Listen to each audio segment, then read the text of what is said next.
Seasoning our chicken breast first, salt and pepper, some fresh lemon, and I like to use this Parmesan and herb. And we're gonna throw it in the air fryer.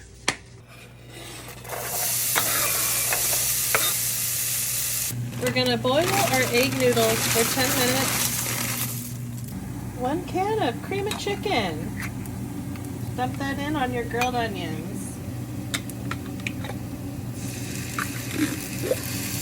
And 1 can of water. You're gonna cook this down. Sauce is looking good. We're gonna add some fresh squeezed lemon. I cut the chicken up and I'm just gonna add some more fresh lemon on top of the cut chicken, and then we're gonna throw it into the sauce. Mix that all together. All right, it's time to plate up. Get yourself some egg noodles. Want more than that, John? That looks good.